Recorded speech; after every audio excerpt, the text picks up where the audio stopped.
Tout d'abord, je voudrais vous remercier de votre présence, évidemment, et vous dire que si je fais une conférence de presse, ce qui est rare pour un maire de secteur,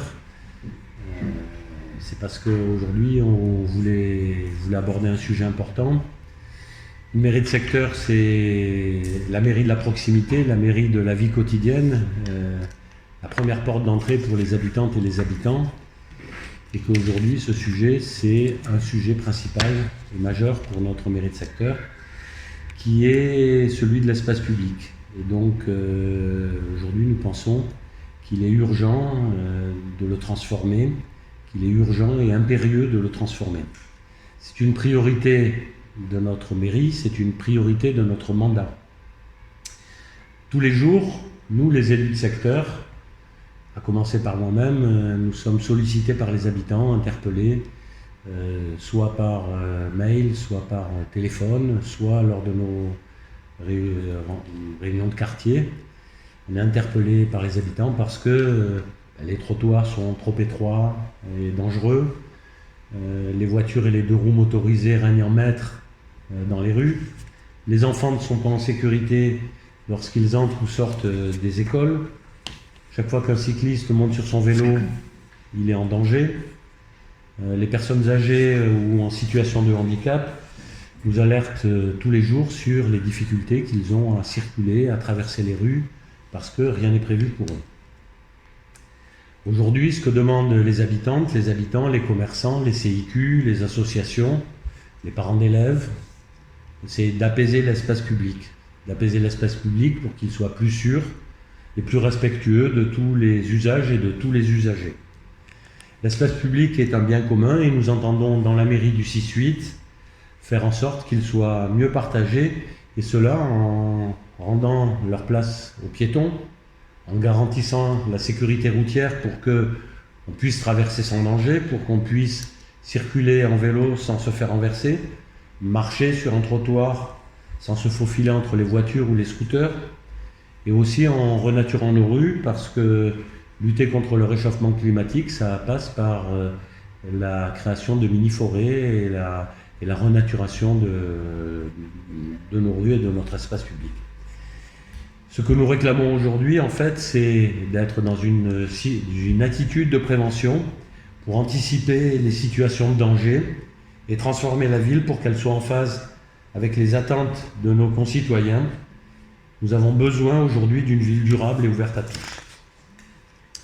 Mais pour cela, il faut réaliser des aménagements qui contribueront à apaiser les tensions, à prévenir le danger. Aujourd'hui, dans les rues de Marseille, nous avons trop d'accidents, trop de conflits entre les usagers, et en premier lieu aux abords des écoles. Nous y reviendrons, et Juliette Masson en reparlera tout à l'heure, ainsi que Anne Meillac. Et ce point est important parce que nous avons fait de l'école et de la place de l'enfant dans la ville un axe majeur de notre mandat, et nous entendons à ce que cet axe soit respecté. Alors que se passe-t-il aujourd'hui ? Aujourd'hui, comme je vous le disais, au quotidien, nous avons des demandes des habitants que nous relayons à la métropole, et plus particulièrement à son président, M. Giberti, président du Conseil de territoire Marseille-Provence. Nous lui avons déjà, depuis un an, adressé plus d'une trentaine de courriers. Nous avons d'ailleurs arrêté de lui envoyer des courriers parce que comme il ne nous répondait pas et que nous n'avions aucune réponse, nous avons estimé qu'il n'était plus nécessaire de lui envoyer ces courriers. Alors que nous avons beaucoup de demandes, on va y revenir, et ça, cette attitude de la métropole n'est plus possible. C'est pour cela que la semaine dernière, j'ai écrit au président Giberti pour lui faire part, dans le détail, et de nos orientations générales, et de nos priorités pour tout ce qui concernait la voirie, la programmation voirie pour l'année 2022. C'est un enjeu majeur pour les habitantes et les habitants des quartiers des 6e et 8e arrondissements. Et nous souhaitons le faire savoir, et c'est pour cela que nous vous avons invité et que nous espérons que vous relayerez nos demandes. C'est urgent que nos projets se concrétisent. Et je voudrais vous indiquer les principes généraux dont on souhaite qu'ils soient strictement respectés pour tous les projets d'aménagement et de réfection de voirie. En premier lieu, nous souhaitons sanctuariser les trottoirs et les passages piétons. Ce ne sont pas des dépenses qui sont forcément très chères, c'est du mobilier urbain, des jardinières, des poteaux, et des petites choses qui peuvent fortement améliorer la vie des piétons. Nous voulons en deuxième lieu protéger les cyclistes par l'aménagement de pistes sécurisées, surchaussées et isolées des circulations automobiles et piétonnes par des séparateurs physiques. Nous voulons en troisième lieu aménager la voirie roulante pour empêcher la vitesse excessive et les rodéos.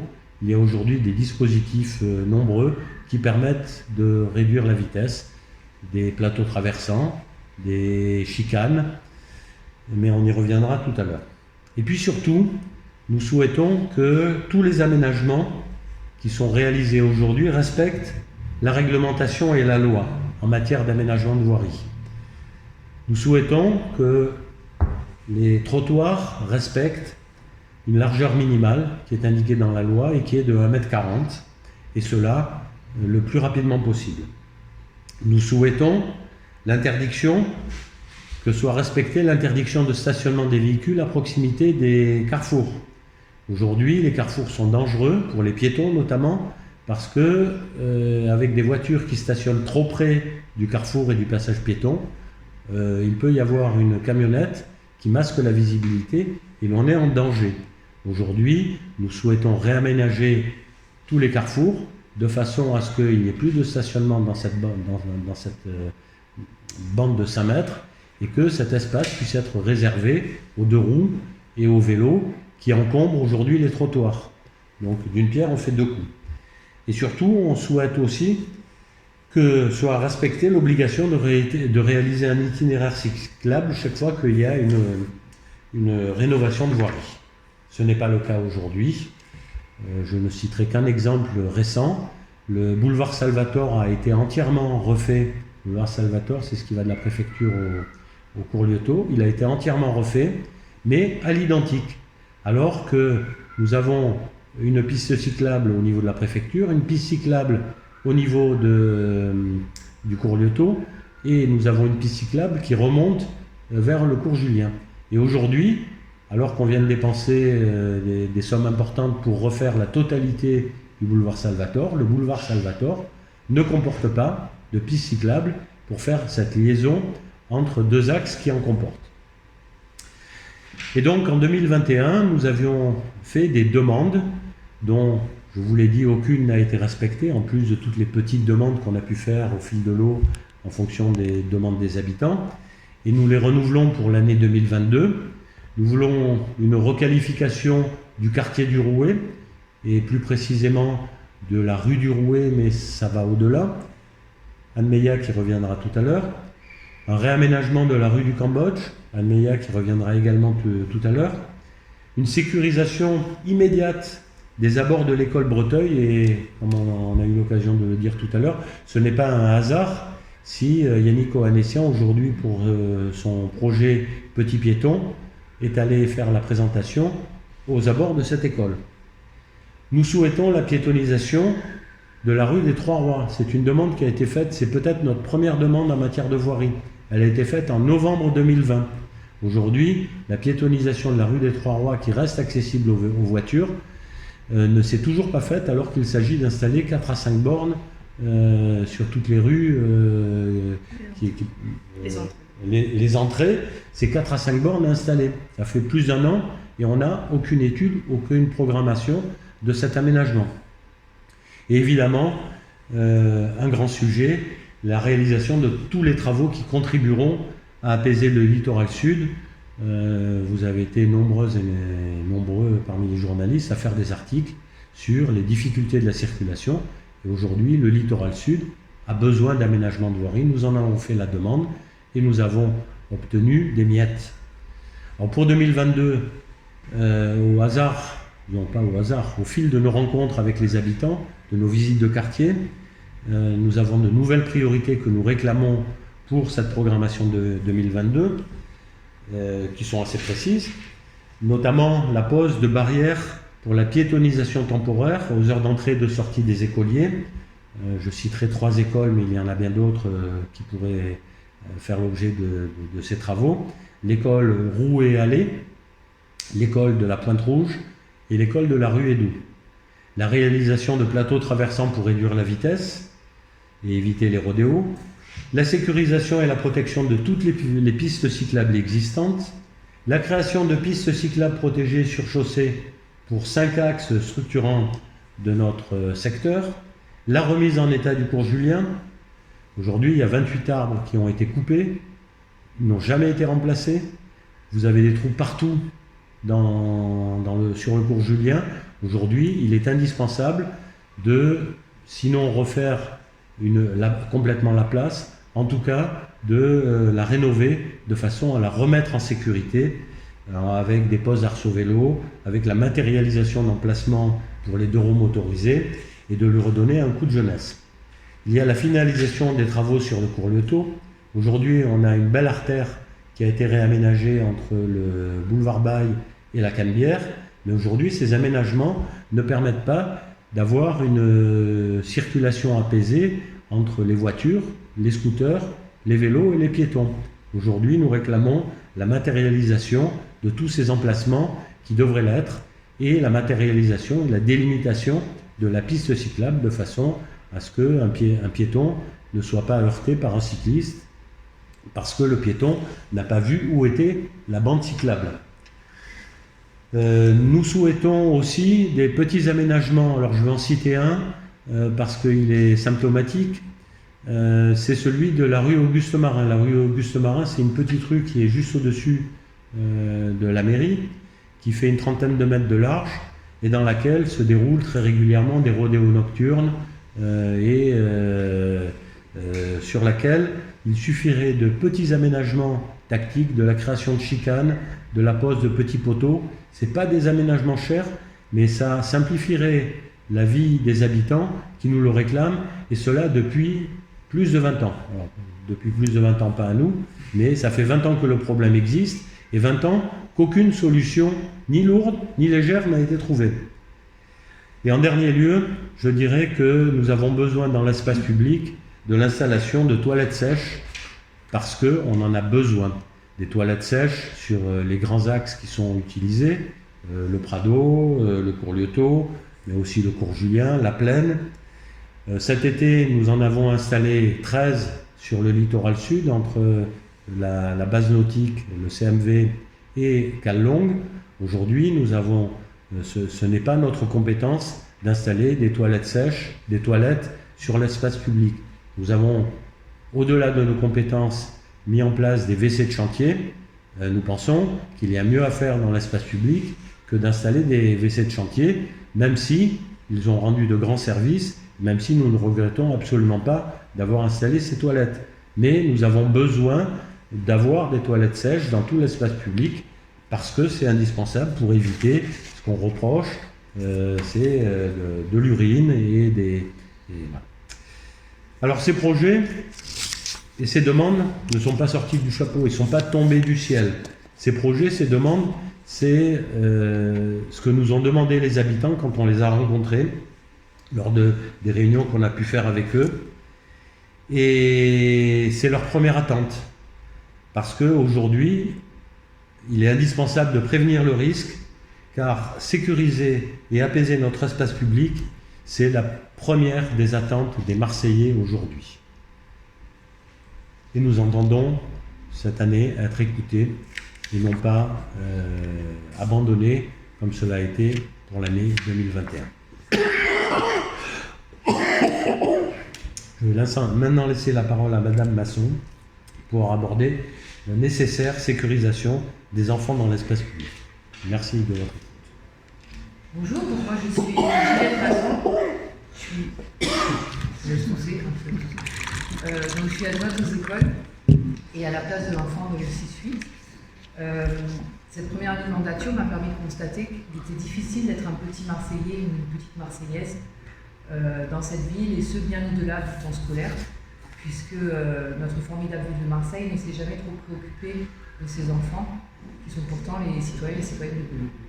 Donc ce que je vais vous raconter va certainement parler aux habitants et aux habitantes qui liront vos articles, et peut-être même à vous, si vous avez déjà eu l'occasion d'amener les enfants à l'école. puisque, en effet, amener les enfants à l'école aujourd'hui relève souvent du parcours du combattant. Les trottoirs sont trop étroits, il est bien souvent difficile de marcher de front, donc les enfants ne peuvent parfois pas donner la main à leurs parents. Alors ne parlons pas de venir en vélo, en trottinette, en poussant une poussette ou même en fauteuil roulant. La circulation est souvent excessive, trop nombreuse devant les écoles. Il y a peu de dispositifs qui permettent aux enfants, de traverser en sécurité. Souvent, les parvis devant les écoles sont trop étroits, si bien que les parents attendent de l'autre côté de la route, ce qui présente également un danger. Ne parlons pas des voitures qui stationnent parfois jusque devant l'école et des deux roues. Donc tout ça crée une situation où les parents et les enfants arrivent stressés à l'école, et pour pallier à ça, de nombreux parents utilisent leur véhicule et pratiquent ce qu'on appelle le dépose-minute, créant ainsi des embouteillages devant les écoles. Les enfants sont éjectés de la voiture, ils peuvent à peine dire au revoir à leurs parents. Vous comprenez bien que tout ça, ce ne sont pas des conditions favorables de sérénité nécessaire pour commencer une journée d'apprentissage. Depuis notre arrivée à la mairie de Marseille, la nouvelle majorité municipale a la volonté de réaménager tous les abords de toutes les écoles de Marseille, et ce dans le cadre du projet global Rue des Enfants qui est porté par Sophie Guérard, adjointe à la petite enfance et à la place de l'enfant dans la ville. Alors ce type de projet existe déjà dans de nombreuses villes de France. Pour en citer certaines, à Paris depuis 2020, 150 écoles ont été équipées, à Lyon 18, Grenoble 22 dans le cadre du projet Place aux enfants, Lille 10 rues aménagées dans le cadre du projet Mode de ville, Marseille 0. Alors la métropole peut parler de quelques petits aménagements, mais si vous avez l'occasion de regarder le dossier que M. Richerol va vous donner à la fin, vous verrez que les aménagements dont on parle n'ont rien à voir avec l'existant. Dès notre arrivée, Anne Meillac, qui prendra la parole après, avait répertorié pour toutes les écoles de notre secteur tous les aménagements existants et tout ce qui était possible de faire. Nous avons fait part à la métropole à plusieurs reprises de ces demandes et de la nécessité de réaménager en urgence les abords de certaines écoles dont le maire a parlé précédemment. J'insiste, l'école Breteuil, l'école du Lapin Blanc, les écoles Bonneveine-Zenati et l'école Prado-Plage pour ne parler que des plus dangereuses. Nous souhaitons également que certaines écoles qui sont plus enclavées puissent bénéficier de ce fameux dispositif de piétonisation temporaire aux heures d'entrée et de sortie des écoliers et des écolières, comme les écoles de la Pointe-Rouge, les écoles Édou et l'école Rouet-Charlaville. Il s'agit aussi de demandes récurrentes des parents, de la communauté scolaire qui nous remontent lors des conseils d'école. D'ailleurs, les parents eux-mêmes ont plein d'idées pour aménager les abords de leurs écoles. Vous aussi peut-être. Dans plusieurs grandes villes, les abords des écoles s'apaisent, deviennent des endroits conviviaux, des endroits où on se parle, où on joue, où on se rencontre, des endroits agréables et sans danger. L'école redevient le centre du noyau villageois, et c'est l'une des transformations que nous avons amenées dans notre secteur, dans l'intérêt des petits Marseillais et des petites Marseillaises. Merci. Anne, je te laisse la parole. Merci Juliette. Ça marche. Bonjour à toutes et à tous, je suis Anne Meillac, je suis adjointe à Monsieur le maire Pierre Benaroche, en charge de la transformation de l'espace public, et je suis conseillère métropolitaine. Monsieur le maire vous l'a annoncé, Juliette l'a précisé, pour les écoles, nos rues, elles doivent changer. Alors, beaucoup de choses ont déjà été dites, et ce que je vais faire maintenant, c'est des zooms. Des zooms sur certains quartiers très importants pour notre secteur parce qu'ils sont en souffrance plus que d'autres. Ça ne veut pas dire que les autres quartiers ne sont pas importants aussi, mais juste que sur ceux-là, il y a le feu. Et donc ce sont ceux-là que nous avons mis en évidence dans le cadre de demandes un peu structurantes de requalification globale d'un quartier, et on appelle ça dans le jargon de l'action publique des OPI, donc des opérations pluriannuelles d'investissement. Parce que cette première année de mandature, elle nous a donné l'occasion de regarder à la fois dans son ensemble le secteur, mais aussi en détail, et certains secteurs souffrent de désordres de voirie terribles. Alors je vais revenir sur la dangerosité pour vous donner un chiffre. Ça a été difficile, mais on a fini par obtenir les statistiques d'accidentologie sur le secteur. Les accidents graves, c'est-à-dire ceux qui impliquent l'intervention de la police, c'est plus de 40 accidents graves sur notre seul secteur chaque année en moyenne. Et puis s'ajoute à ça des dizaines d'accidents de sévérité moyenne où la police n'intervient pas forcément, mais qui signifient toute la même chose, de la peur, du stress, de la violence routière, parfois des altercations, des dégâts matériels et des frais, mais parfois aussi des blessures et la mort, ou des fauteuils roulants à vie. Au-delà de ces dangers immédiats, il y a aussi le bruit et la pollution de l'air, qui tuent eux aussi, à petit feu. Donc pour se déplacer à Marseille sans risquer sa vie, il faut avoir fait un petit tour dans les autres villes de France pour se rendre compte que c'est possible. Tous ceux qui ont été récemment à Bordeaux, à Lyon, à Grenoble, à Strasbourg, à Paris, savent qu'en fait c'est possible. C'est possible d'avoir des rues qui ne ressemblent plus du tout à ce que nous connaissons ici à Marseille. Et dernier élément de contexte, le plan de déplacement urbain, qui s'appellera bientôt, pour plus de clarté pour les citoyens, le plan de mobilité, tout simplement. Eh bien, ce plan qui est écrit par la métropole a été récemment retoqué par le commissaire enquêteur suite à l'enquête publique.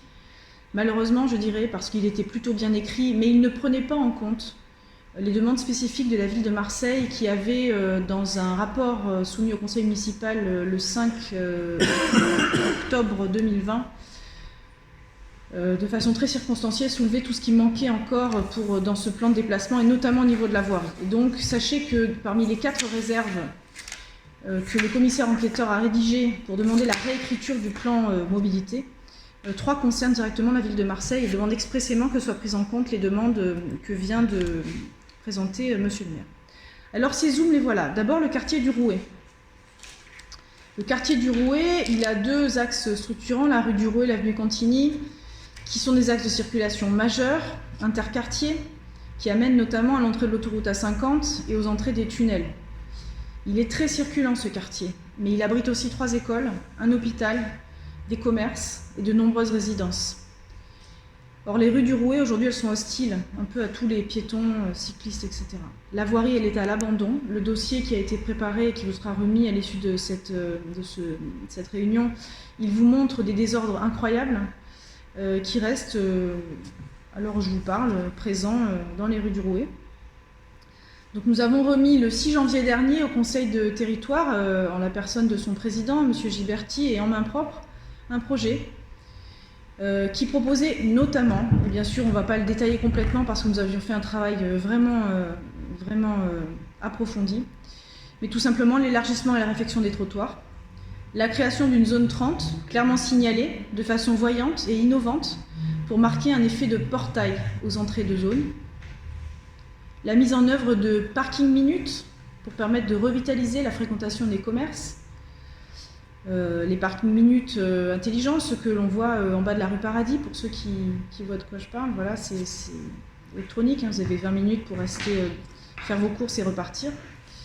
L'aménagement de plateaux traversants pour permettre une traversée sécurisée pour les piétons, et puis bien sûr l'installation d'îlots de verdure et d'alignements arborés pour ombrager les circulations piétonnes et les rendre plus faciles. Cette requalification du Rouet, c'est notre priorité numéro 1. Pourquoi ? D'abord parce qu'elle est extrêmement importante pour articuler de façon harmonieuse les circulations entre le 6e arrondissement, le 8e arrondissement, mais aussi le 9e arrondissement. C'est une zone de transit, mais elle est à côté du Prado et bientôt du tramway. Et donc il n'y a aucune raison pour que le quartier du Rouet reste un endroit où on ne fait que foncer en voiture. Donc elle est absolument pertinente, cette requalification, parce que le tramway T3 est en train d'être étendu, les travaux viennent de commencer. Et d'ici 2025, le tramway T3 passera avenue Cantigny. Il permettra aux habitants du Rouet et des environs de réduire l'usage de la voiture. Et pour ceux qui continueront à avoir besoin de leur voiture, eh bien, ils pourront circuler dans un environnement plus fluide. Le courrier que nous avons envoyé au Conseil de territoire remet ce projet en tête des priorités. Nous le ferons et le plus rapidement possible. Deuxième zone, le littoral sud. Alors effectivement, Monsieur le maire l'a rappelé, nous avons plusieurs fois fait des points publics et des réunions avec les habitants au sujet de la pointe sud. Mais le littoral sud, c'est 2 blocs en vérité. Et le littoral sud, il accueillera les Jeux Olympiques dans 3 ans. 3 ans, c'est demain. Il n'est pas prêt à accueillir le monde entier. Des travaux de voirie sont absolument nécessaires. Alors pour faire vite, sur la partie du littoral sud qui jouxte directement à la future marina olympique, On a des évidences, il manque une voie de bus en site propre entre la Corniche et le port de la Pointe-Rouge. Nous avons eu l'occasion de nous en inquiéter auprès de Madame Pila et à la RTM et de la métropole. Il manque évidemment des pistes cyclables continues sur chaussée et protégées. Il y a largement la place de les installer correctement. Aujourd'hui, quand vous êtes un cycliste, il faut sauter d'un côté à l'autre d'une 6 voies. Donc c'est assez insensé. Et il manque un rond-point qui permettra le demi-tour au niveau de la marina, demi-tour important au moment où la corniche sera fermée par la tribune olympique. Alors ce rond-point, il va se faire, mais pour vous donner un petit exemple, nous avons vu il y a des mois un premier plan qui n'incluait aucun feu rouge, ni aucun plateau traversant. Pourtant, à cet endroit-là où il y a des dizaines de restaurants, de commerces, de clubs de voile, etc., il y a énormément de piétons. Il y a également une école, rue du Commandant Roland. On ne peut pas envisager d'installer là une espèce de rond-point autoroutier, parce que chacun sait qu'en sortie de rond-point, les automobilistes accélèrent, et c'est l'endroit où les piétons essaient de traverser. Donc nous avons demandé à modifier ce projet, et nous n'avons jamais réussi à voir le projet modifié. Il faut une étude collégiale sur ces points et la mairie de secteur et la métropole doivent travailler ensemble dès maintenant.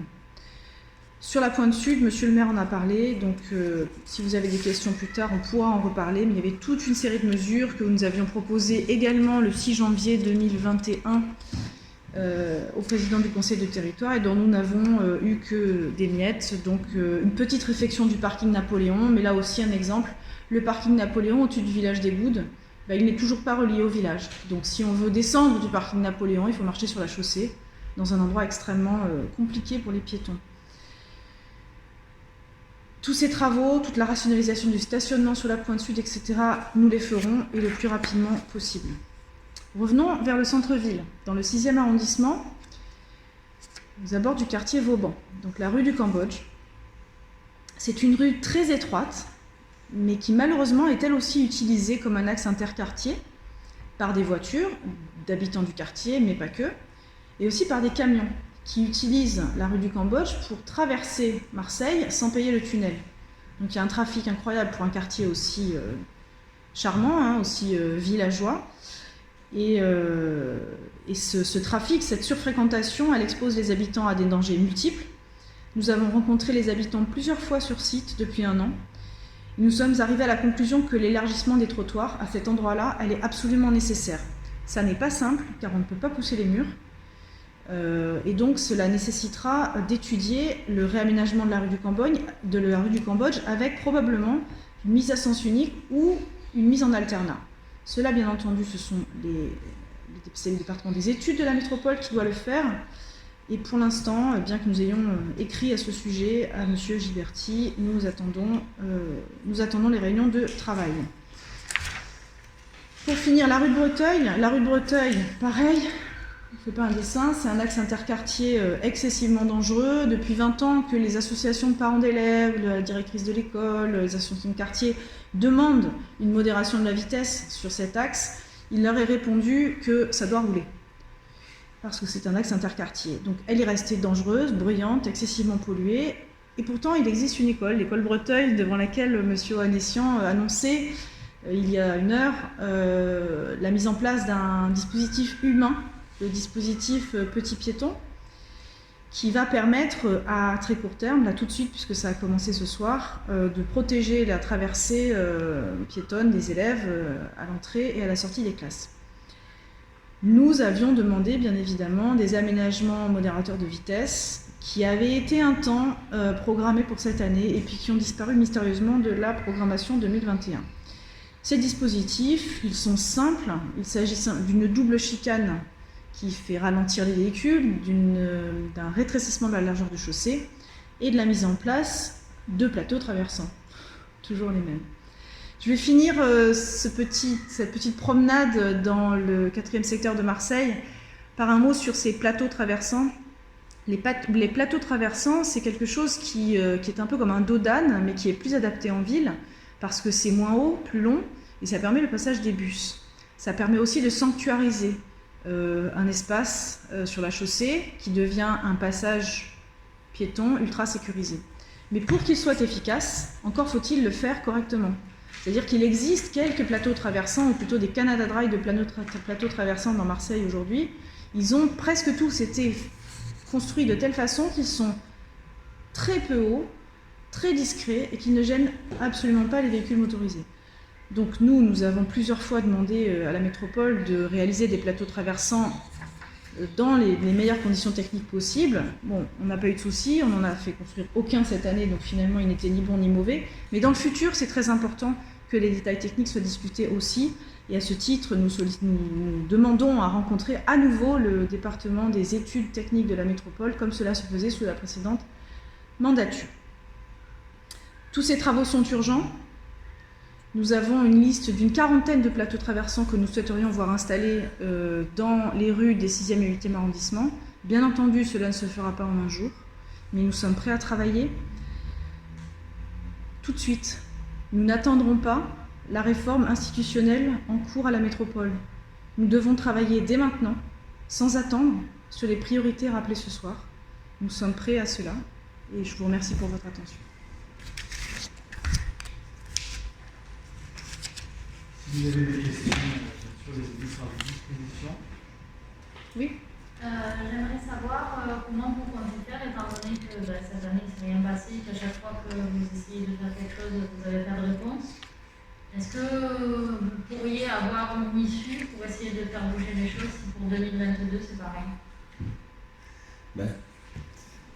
Là aujourd'hui, vous avez bien remarqué depuis quelques jours que, bon, on a parlé de la propreté, mais c'est tous les sujets qui sont ceux des compétences de la métropole actuellement et pour lesquels aujourd'hui on constate que ça marche mal. Nous aujourd'hui, on n'est pas. Nous, ce qu'on souhaite, c'est faire avancer nos projets. C'est les faire avancer avec la métropole dans le cadre du CT1 tant que le CT1 existera.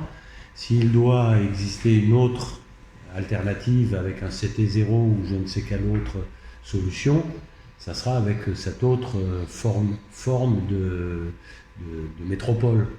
Mais aujourd'hui, si on vous prend à témoin aussi, c'est d'une certaine manière parce que on a une urgence, celle des habitants, et on a du mal à se faire entendre.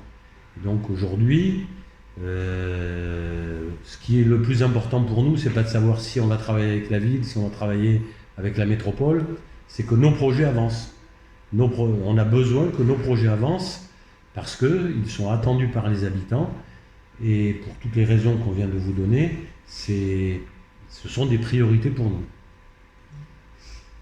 Du coup, pour être bien clair, depuis le 6 janvier, depuis la lettre que vous avez envoyée à Roland Giberti, il n'y a pas eu du tout d'échange avec la métropole. Alors pour être précis, nous avons eu une réunion de programmation le 17 février 2021 qui a été longue et constructive et conviviale. Nous avons échangé des courriers suite à ça pour préciser les modifications que nous souhaitions voir apportées. Alors pour faire simple, nous avons vu arriver une programmation dont nous n'avions pas choisi ni les voies ni les types de travaux qui étaient programmés. Il a été assez rapidement convenu qu'il faudrait s'en contenter puisque des études avaient été faites préalablement au début de la mandature. Nous en sommes convenus, nous l'avons accepté et nous avons simplement demandé la mise en conformité de ces travaux prévus pour 2021 avec la loi d'orientation des mobilités par exemple, qui oblige à la réalisation d'une piste cyclable dès qu'une rue est rénovée, que la rénovation soit petite ou grande. Et ça, en cela, la loi d'orientation des mobilités de 2019, est beaucoup plus précise que la précédente loi, qui était la loi LOR, justement pour supprimer cette confusion que la métropole exploitait jusque-là pour ne pas réaliser de piste cyclable. Donc c'est très clair. Avenue de Mazars, une piste cyclable aurait pu être réalisée à l'endroit où le bitume a été refait. Tu parlais du boulevard Salvatore, une piste cyclable aurait dû être installée. Rue Paradis, un tapis a été refait, idem. Donc ça, c'est pareil dans toute la ville, pas seulement pour notre secteur, bien sûr. Donc on a eu des échanges avec M. Huss à la métropole, avec M. Giberti, etc. Et puis en gros, ça s'est arrêté là. Et depuis le mois de mars, nous recevons des accusés de réception. Donc, tous les courriers, vous les trouverez sur notre site. Et on a un autre souci, c'est qu'il nous a été fourni, alors c'est quoi la date, le 17 février. Le 17 février, on nous a remis une liste de réalisations. Et nous avons découvert par la bande, alors une fois j'ai rencontré Enedis, qui avait des travaux dans la rue Grignan, et qui m'a dit, la rue Grignan, il faut qu'on se dépêche de passer notre câble, parce que la métropole souhaite refaire la rue Grignan. Donc la rue Grignan, ça fait partie plutôt du 6e que du 8e, on va dire, parce que j'y habite.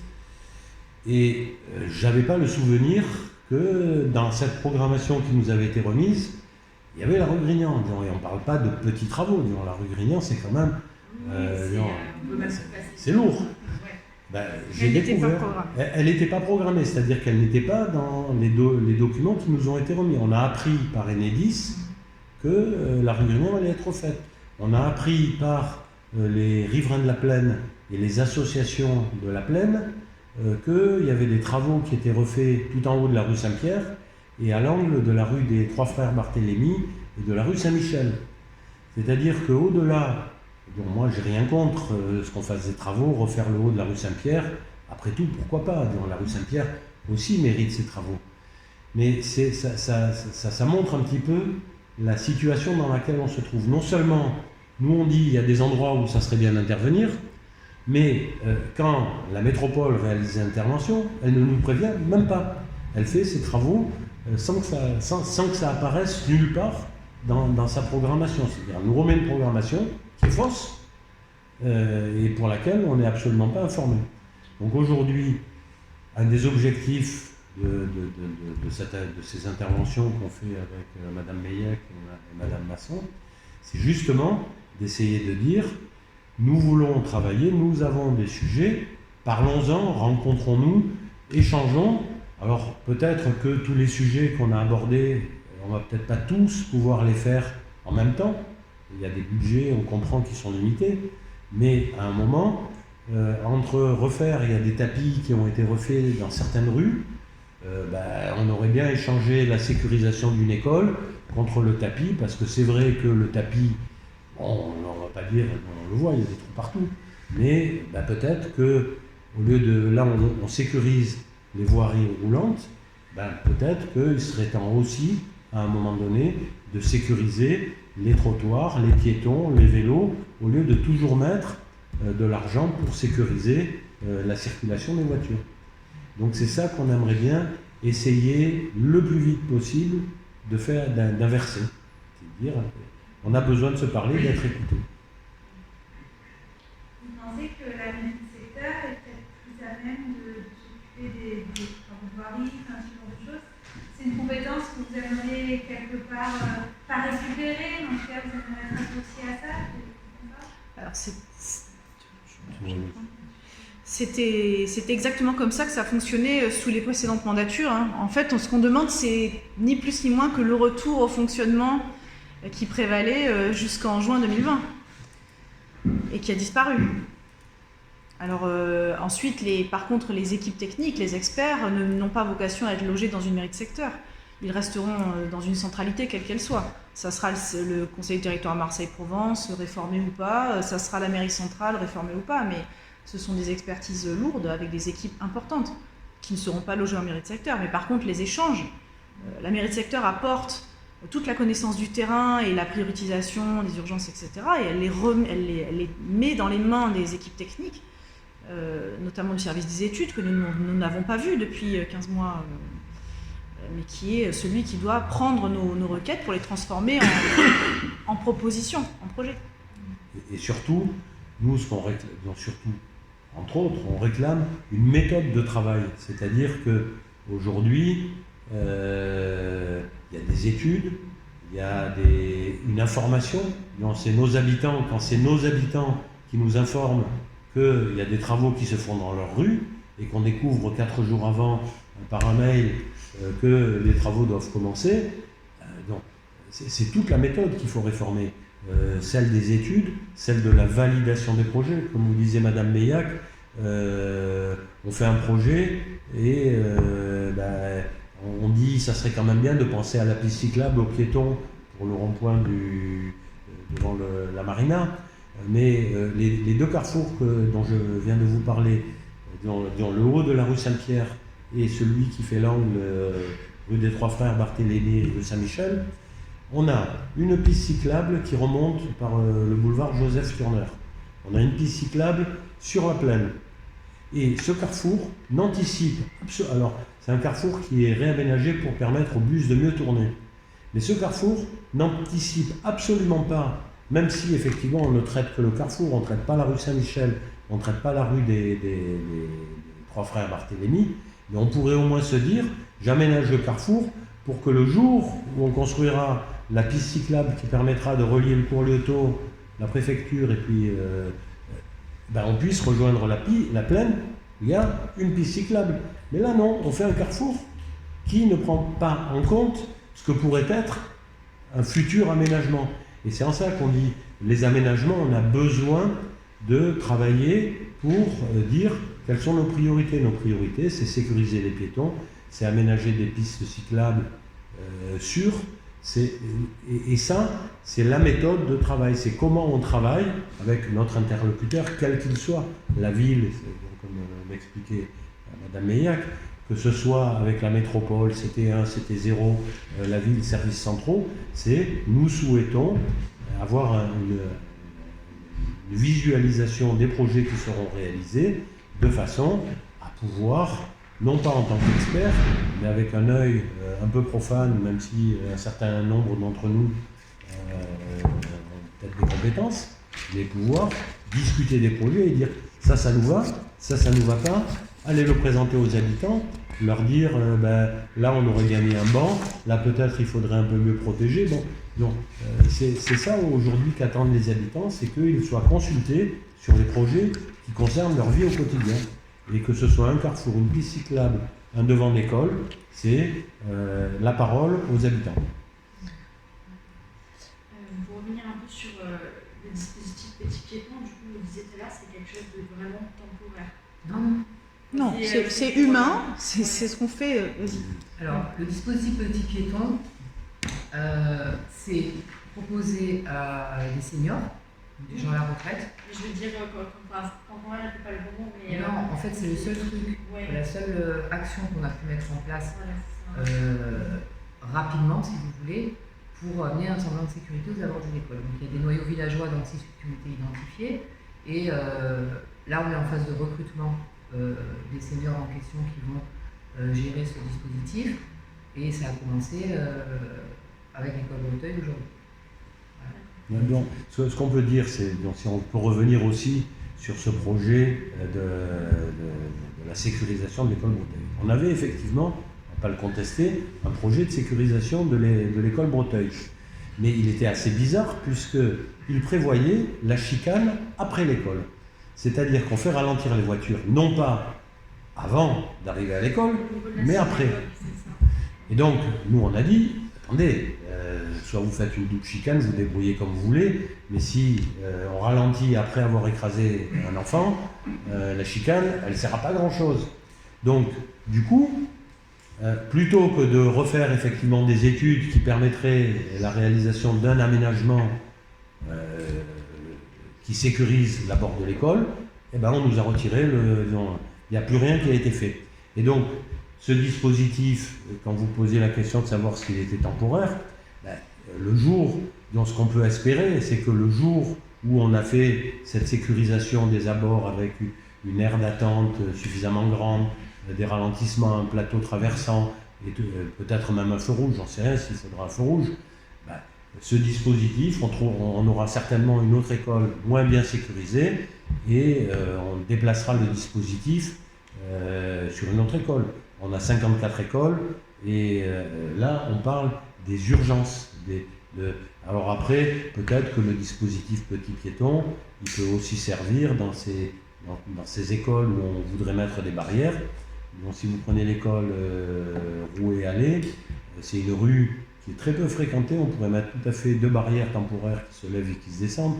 Le coût est vraiment très très faible. On parle de 2 barrières, il suffirait qu'il y ait un parent d'élève qui vienne baisser la barrière le matin, et puis quand le dernier qui part, il relève la barrière. Et aujourd'hui, on a des voitures ou des scouts. Alors la rue, elle est bien en sens unique, mais dans cette rue, vous avez des voitures. Dans ce quartier du Rouet qui est mal fichu en matière de circulation, vous avez des voitures qui l'empruntent dans un sens, dans l'autre. Alors peut-être qu'effectivement, si on n'a pas la barrière, mais on espère bien aussi avoir ces barrières, le dispositif petit piéton il sera plus adapté que devant l'école Breteuil sécurisée. Et il n'y avait pas un élargissement du trottoir aussi qui était prévu au niveau de la rue Breteuil? Si, non mais le projet, on attend de le voir. Là, pour l'instant, ce qu'on a vu, c'était quelque chose qui sécurisait pas l'école. Donc on a dit, excusez-nous, est-ce qu'on lit bien le plan là? Ah oui. Au final, il y avait l'élargissement du trottoir qui était prévu, la chicane après l'école et... Non, alors donc on a demandé une double chicane, parce que ça ralentit mieux, de toute façon. Un plateau traversant, qui fait glong-glong dans les pneus de la voiture, et qui ralentit aussi les motos, très important. Parce que les petits coussins berlinois, là, vous voyez ce que c'est? C'est pas glamour, tous ces détails techniques, mais bon, dans tout Marseille, quasiment, les ralentisseurs, c'est des ralentisseurs pour pas déranger. C'est des petits carrés là, de béton. Et vous passez au milieu quand et vous alors, êtes en deux roues. dès que vous avez une voiture un peu plus grande qu'une Clio, c'est bon, vous pouvez rouler à 60 si vous voulez, il n'y a pas de souci. Hein. Vous l'avez peut-être tous déjà fait un jour. Et alors, les motos, voilà. Donc, les plateaux traversants, c'est sûr, ça coûte plus cher, mais au moins ça sert à quelque chose. C'est ça l'idée, quoi. On en fera le nombre qu'on peut, mais il faut démarrer un jour et voilà, on va continuer comme ça. Là. Vous allez à Boulevard du Sablier ou avenue Zenati dans le 8e et vous voyez J'ai vu, est-ce qu'on même là, il y a régulièrement des voitures de marque, une voiture très puissante qui accélère à toute heure du jour et de la nuit, y compris en journée quand il y a des enfants, y compris quand on est etc. C'est aussi de consultation. Pour rester sur cette école, vous avez le trottoir, vous avez l'étage, le troisième travaux, là, vous avez 800 logements, très nombreux enfants qui viennent à pied. Et aujourd'hui, vous n'avez aucune sécurisation entre ce noyau d'habitation, ce bassin d'habitat, 800 logements, je ne sais pas combien ça fait d'enfants, mais ça doit faire un paquet. Et bien, quand ils vont à l'école, aucune possibilité de marcher. souvent, marche sur la chaussée. On est obligé de marcher sur la chaussée. Il suffirait de mettre des potelets, alors peut-être pas des deux côtés, parce que bon, on rentre toujours encore dans ces histoires on supprime des places de stationnement, mais là ce ne sont pas des places de stationnement, c'est des places pour les piétons. Et aujourd'hui, l'objectif de ce point presse, c'est justement d'attirer l'attention. On ne parle pas de choses délirantes, on parle simplement de dire nous souhaitons, dans l'intérêt des habitants, sécuriser l'espace public, sécuriser et donner une place à chacun. On n'a pas dit on veut supprimer les voitures, mais on veut que si peut-être certainement il va rester des voitures à circuler dans les rues, mais on veut aussi que les autres usages, les autres mobilités soient respectées, celles des vélos et celles des piétons. Et aujourd'hui, c'est un axe majeur de notre mandat dans la ville et en particulier dans notre mairie, parce que c'est la première demande des habitants, c'est sécuriser notre école, sécuriser notre passage piéton, sécuriser notre circulation, voilà. C'est pour ça qu'on est venu, parce qu'aujourd'hui, on est dans un fonctionnement qui ne nous a pas permis en un an, alors d'accord, on arrivait en étant inexpérimenté, d'accord, on veut bien tout, mais rapidement, on s'est fixé, on a su où on voulait aller, on a dit ce qu'on voulait faire, peut-être qu'on l'a peut-être pas dit exactement comme il aurait fallu, mais on savait où on voulait aller, et on a perdu un an. Alors, et là, aujourd'hui, nous n'avons plus le temps de perdre un an. 5 ans, finalement, c'est court par rapport à tous ces plateaux traversants, à toutes ces sécurisations d'école. On ne fera pas ça. On parle de programmation 2022. Ça veut dire et elle est pluriannuelle, et donc ça veut dire qu'il y a des choses, mais on les fait rentrer dans le circuit de ce à quoi, dans 1 an, dans 2 ans, dans 3 ans, au fur et à mesure qu'on aura des budgets, on aura pour agir, il et pour changer cet espace public pour les habitants de notre secteur. Sachant qu'on était sur l'école Prado-Plage, là. Le dossier de sécurisation et de réflexion de la voirie, on l'a retrouvé dans les placards aussi. Il a 5 ans. Il a été rédigé par la métropole il y a 5 ans. Et il dort. Il dormait. Donc voilà, c'est ça qu'on peut changer. Concrètement, est-ce que vous êtes fixé un délai pour que la métropole bouge aussi de son côté? Un délai le plus vite possible. Aujourd'hui, on n'a plus envie de perdre de temps. Disons, aujourd'hui, on sent bien que la métropole est sous pression sur ces sujets pour agir dans le cadre de ses compétences. La propreté, elle a été mise en défaut. Aujourd'hui, malgré tout, un des objectifs de cette conférence de presse, c'est d'une part, effectivement, en profiter pour informer nos habitants de ce que sont nos projets, et c'est aussi peut-être d'essayer de faire en sorte que la métropole bouge. Mais si la métropole ne bouge pas, ça donnera raison à ceux qui aujourd'hui, à notre mairie et à notre maire, Benoît Payan, de faire bouger les choses parce qu'on a besoin d'agir, on a besoin de changer les choses le plus vite possible. Donc le délai, si M. Gilberti nous entend, demain matin, on est prêt à aller le rencontrer, parce que nos services de mairie de secteur rencontrent les services de la mairie de la métropole pour décider de ce qu'on va faire, à quelle échéance, demain matin. Et mardi, mercredi, je suis sûr qu'Anne se ferait un plaisir de rencontrer Monsieur Jonas. Monsieur Jonas et Monsieur Jonas, directeur des études de la métropole de Voirie. Donc on est ouvert à toute proposition. C'est un On n'a jamais appel, vu. c'est un appel à la coopération pour avancer. Il y aura peut-être des choses qui vont nous... Il y aura certainement des modifications institutionnelles qui vont se passer. Mais aujourd'hui, ce n'est pas notre sujet. Notre sujet, c'est d'aller le plus vite possible parce que la modification institutionnelle, même si elle était décidée samedi ou vendredi ou samedi, le président de la République va venir, c'est pas d'un claquement de doigts que ça va bouger. Et on n'a pas le temps d'attendre les 6-9 mois que vont prendre cette bascule. Donc aujourd'hui, notre demande, c'est de travailler à compter d'aujourd'hui. Si on doit avoir un changement de gouvernance pour la voirie, on fera avec. Aujourd'hui, c'est demain matin, on est prêt à aller rencontrer la métropole, les services, les élus, pour faire avancer nos dossiers, parce que c'est une urgence pour nous. Parler des rodéos, des stationnements gênants, etc. Est-ce qu'il y a quelque chose qui a été fait aussi du côté de la sécurité, police municipale? Oui. Il y a quelque chose qui...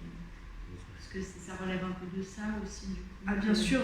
Alors Monsieur Anessian s'est exprimé à maintes reprises publiquement pour expliquer quel est le plan de recrutement pour la police municipale, parce qu'à effectif constant, il faut comprendre que Marseille a aujourd'hui moins de policiers que Lyon, qui est certes une grande ville, mais 5 fois moins étendue.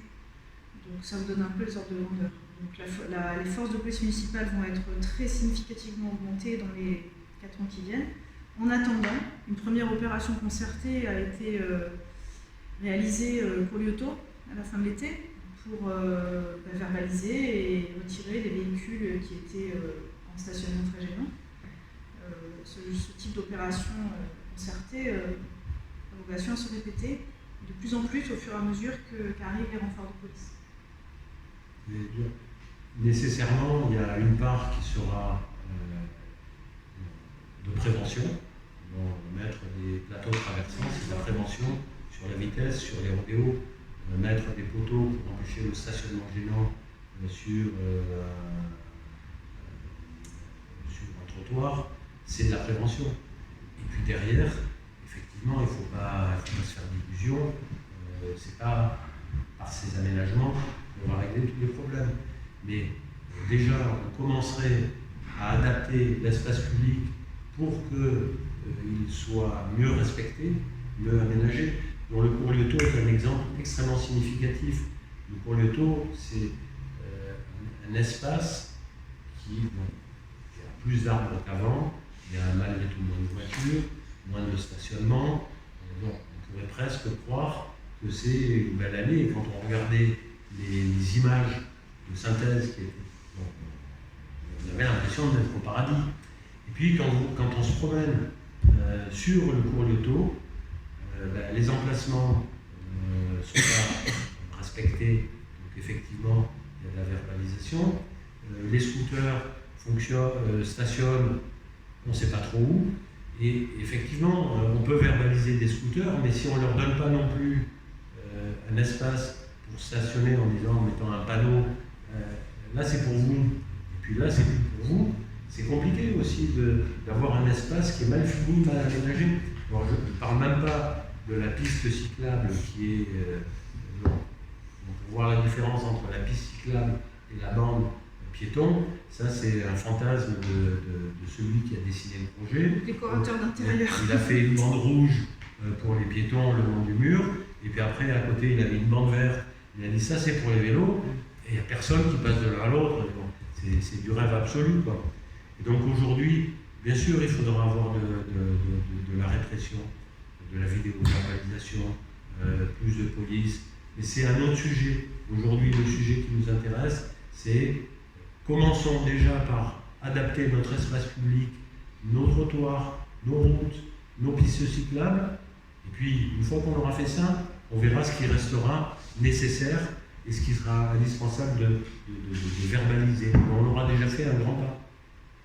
Aujourd'hui, si vous mettez entre Georges Pompidou et Mendes France, vous mettez des ralentisseurs, tous les types là, qui, pendant l'été, font des rodéos, non plus en scoot, mais en bagnole, en faisant des pointes de vitesse à 80-90 km/h entre David et l'Escale Borelli, vous leur mettez 3 ralentisseurs, ils ne vont plus pouvoir jouer. Aujourd'hui, c'est vrai, il faudrait leur mettre, peut-être il faut leur mettre en radar. Vous mettez 3 plateaux traversants, il n'y a plus de problème. Ils vont casser leur voiture parce que c'est des... Donc, commençons par ces aménagements, on verra ce qui reste derrière et puis peut-être qu'il y aura dans tous les cas c'est un petit peu ce qu'on disait sur la rue Breteuil et la sécurisation. On verra si les petits piétons... Mais disons, adaptons déjà l'espace public pour le rendre plus durable, plus paisible, et puis on verra, et puis en avant, il faut avancer avec ces deux jambes. Et effectivement, nous ce qu'on dit, ces travaux, c'est de l'ordre de la prévention. Après, on verra ce qu'il faudra faire en matière de répression.